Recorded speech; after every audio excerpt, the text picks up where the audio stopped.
The House Appropriations Subcommittee on Transportation will come to order. Clerk, please call the roll. Thank you. Thank you, Mr. Chairman. I said I wasn't going to shuffle papers, but here I am. Representative Puri. Here. Representative Morgan. Here. Representative Hood. Present. Representative Steklov. Present. Representative Skaggs. Here. Representative Steele. Representative Borton. Sir, you have 5 of 7 members present. You have a quorum. Great, thank you. I will now take a motion to approve the minutes from the Transportation Subcommittee meeting on March 13th. That motion is from Rep. Hood. Without objection, the minutes are approved. The first thing we're going to need to do today is adopt a substitute. Representative Steklov moves to adopt the substitute H1 for House Bill 5517. A roll call vote is required. Clerk, please call the roll. On the motion to adopt the substitute, Representative Puri. Yes. Representative Morgan. Yes. Representative Hood. Yes. Representative Steklov. Yes. Representative Skaggs. Yes. Representative Steele. Representative Borton. Sir, you have 5 yes votes of 7 members. The motion is adopted. Next up, we will invite House Fiscal to give a summary of House Bill 5517H1. Bill Hamilton will be presenting. Mr. Hamilton, whenever you are ready. Thank you, Mr. Chair. So members in the audience have before them a standard House Fiscal Agency summary document. And I know we have limited time. I'm going to run through it quickly just to hit the high points. Again, as with all of our documents, it begins with a table up at the top. And on the far left column is the current year enacted budget, $6.6 billion. The next column shows the executive recommendation, and the third column shows the House recommendation as represented in House Bill 5517, the H1 substitute. As you can see, it's almost $6.9 billion. And you can see the fund sources, $2.3 billion of federal aid, $4.3 billion of restricted funds, and $170 million of general fund. And then again, the far right column shows the change from current year. So the net change is an increase in gross appropriations of $234.7 million. That represents an increase of $244.6 million in restricted funds, $104.6 million in federal funds, and a reduction of general fund of $118.1 million. And then I'm going to quickly run through the major budget changes. And to preface this, many of the changes are simply adjusting to changes in estimates, changes in revenue estimates and estimates of program activities. And that's the case with our first item, debt service. This is simply represents a change in the estimated debt service from the current fiscal year to 2025. So again, the executive budget represents a decrease of $3 million in anticipated debt service. The House concurs with the executive. Item 2, Transportation Asset Management Council. The executive recommends an increase of $223,600 in restricted funds. The House concurs. Item 3, the executive budget included adjustments in finance contracts and support services, and the House budget concurs with the executive. On the top of page 2, Transportation Planning Services, the executive budget recognizes $2 million in additional federal aid, and the House concurs with the executive.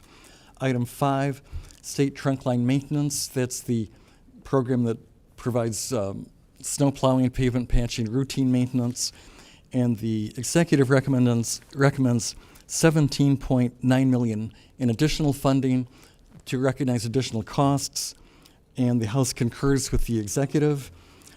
The State Trunkline Road and Bridge Capital Program, that's the largest line item that supports the capital construction, reconstruction, rehabilitation, and capital preventive maintenance. So the executive the gross increase in the executive budget, $123.4 million.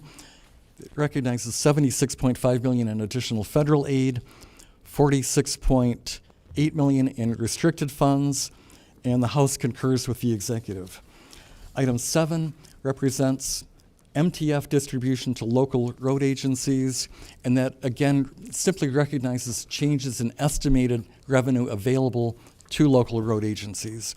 The executive recognizes an additional almost 101 million, and the House budget concurs with that. The same situation obtains with item 8, the local bridge program.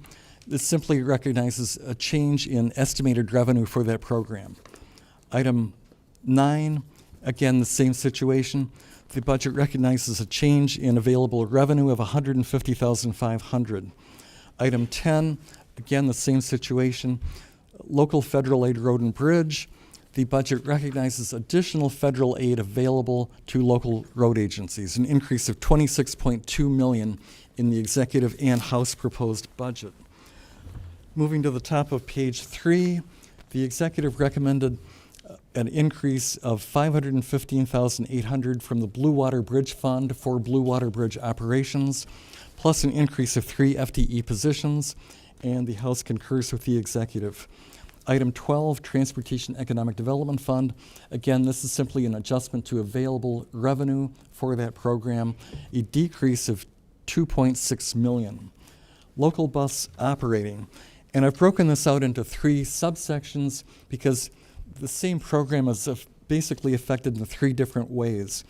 With respect to the ongoing program, the executive would increase CTF funding by $5 million. The House includes an additional $7.5 million as compared to the executive. In short, the House budget would be $12.5 million more than the current year baseline. But the next item we see that in the current year includes $45 million of one-time federal aid for local bus operating, and it's one-time that's not continued into 2025. However, the House includes $25 million of one-time general fund for local bus operating. So there's 3 items working together effectively define local bus operating. Item 14, item 14 recognizes federal aid for transit. Again, that's an adjustment to available federal aid, an increase of $780,900. Item 15, transit capital. We just talked about local bus operating. This line item provides capital assistance to local transit agencies, and the House budget is $7.5 million less than the executive because the House shifted that $7.5 million from capital to operating in item 13A above. So with transit capital, the net increase is $29.4 million, $22.4 million in federal aid, $7 million in additional CTF in transit capital. Service initiatives, again, there are a number of adjustments in fund sources that net to $2.1 million. Specialized services, this is a targeted transit program. Again, it recognizes additional federal aid, $262,500. And now we're at the top of page 4. Rail operations and infrastructure. The executive budget recommends an increase of $14.5 million. The House budget concurs with the executive. But we also note, I combined these 2 items together or linked them. The current year budget also includes $14.9 million in one-time appropriations for rail operations in infrastructure. And that's not included, that's not ongoing into 2025. So we're about the top of page 4. Thank you. Mm-hmm. And on page 4, item 19, marine passenger service that provides capital assistance to ferry service in Michigan. The executive budget recognized an additional $15 million in federal aid, and the House concurs. Item 20, again, this is an adjustment to available revenue. Capital outlay, the airport improvement program. Both the executive and House recognize an additional $3.6 million in restricted funds. Item 21, there's a earmark of funds to the Detroit-Wayne County Metro Airport, and the executive and House recognize additional revenue available, $390,000. Item 22, IJ Airport infrastructure grants. This is federal aid available to public airports, and the executive recognizes an anticipated additional $20 million, and the House concurs with the executive. Item 23, we've talked about a few one-time items that we talked about, local bus operating, rail operations, and infrastructure. There are other one-time items that are not carried forward into 2025, and those are described in item 23. We're at the top now of page 5, and we're beginning to talk about the one-time items. So MI contracting opportunity. In the current year budget, there's a $3 million one-time item, and the executive proposes an increase of $2 million, and the House concurs with that recommendation, plus 1 FTE position. We talked about the Blue Water Bridge operations. One-time funding also includes $990,000 of one-time, effectively capital funding for equipment and facilities, and the House concurs with the executive.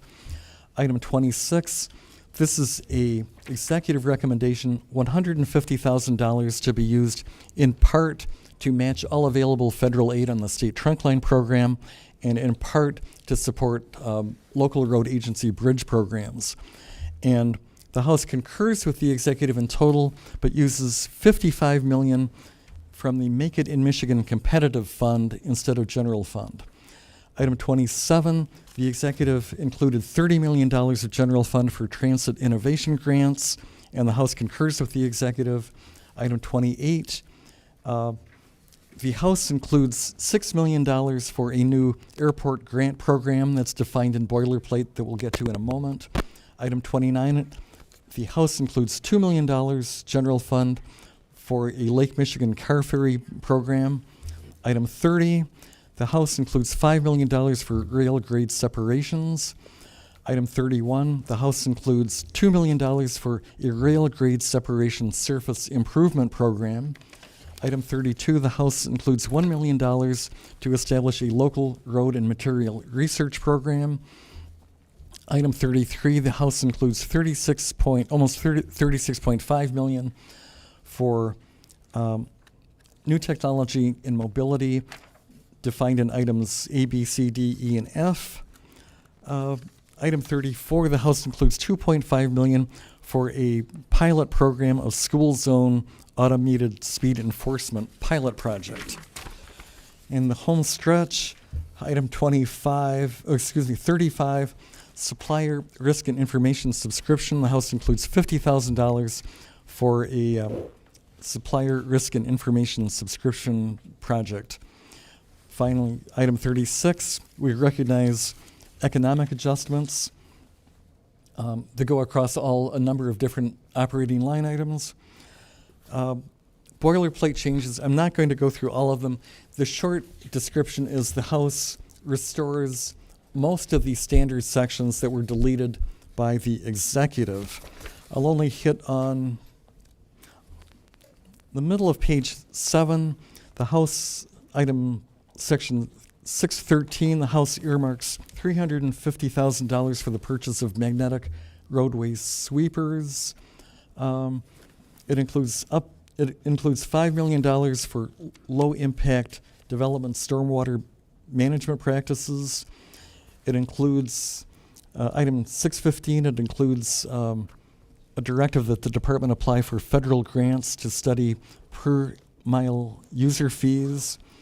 Item 707, the House retains rail strategic plan language. It revises an earmark for rail-related economic and freight system projects from $20 million to $15 million. Section 1001 describes the federal aid priority bridge program we talked about in part 1. Section 1002 describes transit innovation grants. 1003 describes the MI contracting opportunity. And sections, well, I guess I could just sum this up quickly. Sections 101 through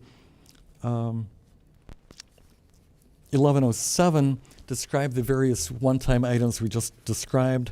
There are 3 new items. 1008 directs the department to install bioswales in trunk line medians.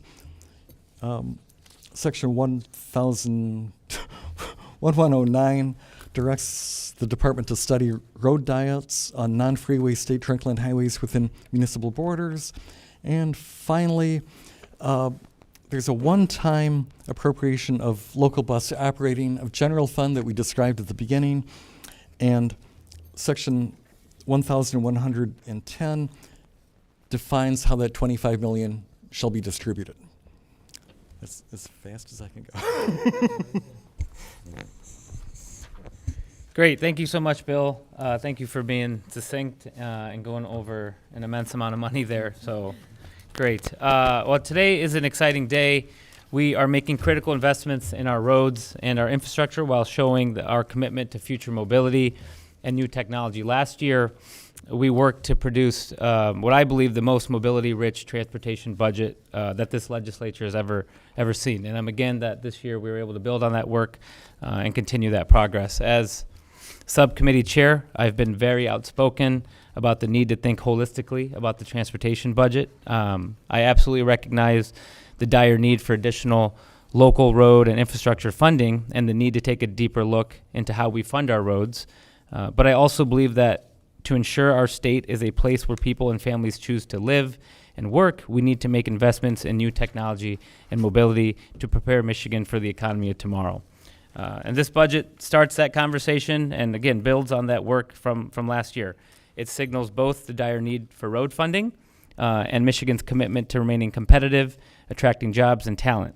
Within the confines of the restrictive nature of this budget, we were able to do a lot. We were able to advance the conversation on public transit, on aerial mobility, on road dieting, road funding, multimodal mobility, rail grade separation, while still prioritizing our legacy infrastructure network.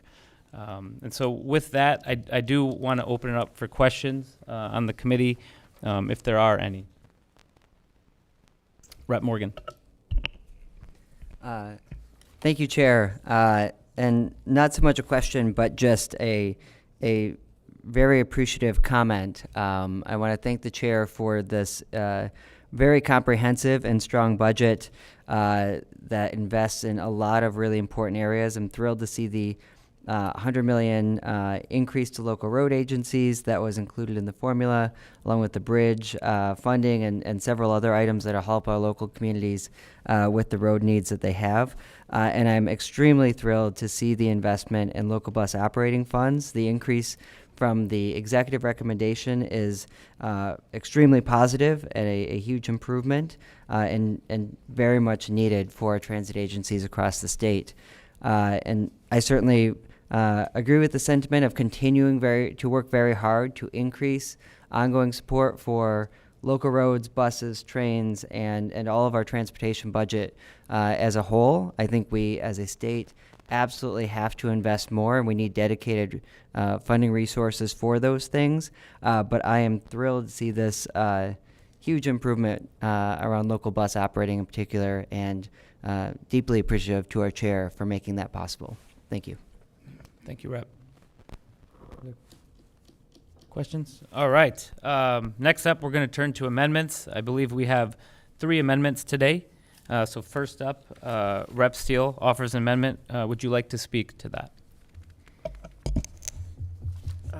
I have an amendment. Thank you, Chair. And thanks, Bill, who's always available to help and explain this budget as we go through.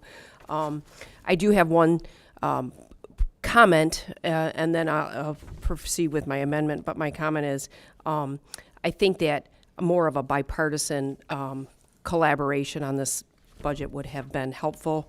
We just got this budget, I think today or last night, so it doesn't give us really a lot of time to collaborate and to discuss and to dive into it, which I think is a remiss for the whole state.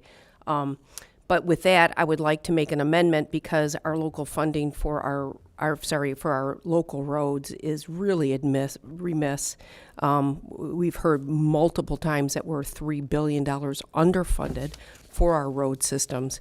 And I see that our general fund is actually reducing the amount of dollars going into our local roads, which I have been very vocal about and will continue to be vocal about until we actually try to fix this shortage. So my amendment would be to remove the funding and the boilerplate requirements for the Michigan contracting opportunity with $5 million of the general fund and the transit innovation grants of $30 million general fund. And the amendment would also increase the funding for local roads by giving $400 million general funds directly to the counties and the cities and the villages according to Public Act 51. And I move my amendment. Clerk, please call the roll. On amendment number 1, Rep. Steele's amendment, Rep. Puri, No. Rep. Morgan, No. Rep. Hood, No. Rep. Steklov, No. Rep. Skaggs, No. Representative Steele, Yes. Representative Borton. Yes. So you have 2 yes votes, 5 no votes. The amendment is not adopted. Great, thank you. Next up, Rep. Steele offers another amendment. Rep, would you like to speak to your amendment? Yes, thank you. Also, transparency and accountability are also a big part of my verbal comments, and so this amendment speaks to both of those items, and it would reinsert language found in boilerplate number 302 requiring the department to provide a report on debt service. This report must include an accounting of prior fiscal years of the STF debt, which is our bonds debt, payment, and a projection of the debt service obligation for the fiscal year ending September 30th, 2025. It would also require a description of all bond sales planned for the fiscal year. As everyone knows, that the more we borrow, the more it takes away from our funding for our roads. And so I think accountability and transparency and fiscal responsibility would make this amendment better for the state of Michigan and our residents. So I move my amendment. Clerk, please call the roll. On the amendment labeled Amendment 2, Representative Puri, Pass. Representative Morgan, Pass. Representative Hood, Pass. Representative Steklov, Pass. Representative Skaggs, Pass. Representative Steele, Yes.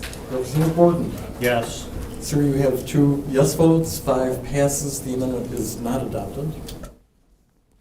Great, thank you. Next up, our final amendment. Rep. Borton offers amendment. Rep., would you like to speak to your amendment? I would. Thank you, Mr. Chair. My amendment would reinsert language found in the boilerplate section 389, which requires the department to notify the legislature within 30 days upon entering into a long-term agreement with a private contractor, public agency, or partnership. I move my amendment. Clerk, please call the roll. On the amendment labeled Amendment 3, Representative Puri, Pass. Representative Morgan, Pass. Representative Hood, Pass. Representative Steklov, Pass. Representative Skaggs, No. Representative Steele, Yes. Representative Borton. Yes. Sir, you have 2 yes votes, 4 abstentions, and 1 no vote. The amendment is not adopted. Thank you for your help. It is my honor to serve as the Transportation Subcommittee Chair, and I'm looking forward to the work that lies ahead over the next few weeks. I do want to take a second to thank my colleagues and committee members who have spent so much time on this budget. Bill Hamilton, our House Fiscal Analyst, especially who brings a wealth of knowledge and expertise to this process and is always prepared with the answers to my many questions, and Hannah Chapman from my team. So thank you, everyone, for that. With that, Vice Chair Morgan moves to report House Bill 5517, substitute H1, to the full House Committee on Appropriations with the recommendation that it pass. A roll call vote is required. Clerk, please call the roll. Thank you, Mr. Chairman. On the motion to report the bill, Representative Puri, Yes. Representative Morgan, Yes. Representative Hood, Yes. Representative Steklov, Yes. Representative Skaggs, Yes. Representative Steele, No. Representative Borton. No. So you have 5 yes votes, 2 no votes. The motion is adopted. That concludes our business for today. Representative Morgan moves to excuse absent members. Seeing no objection, it is so ordered. With no further business, the committee will stand adjourned.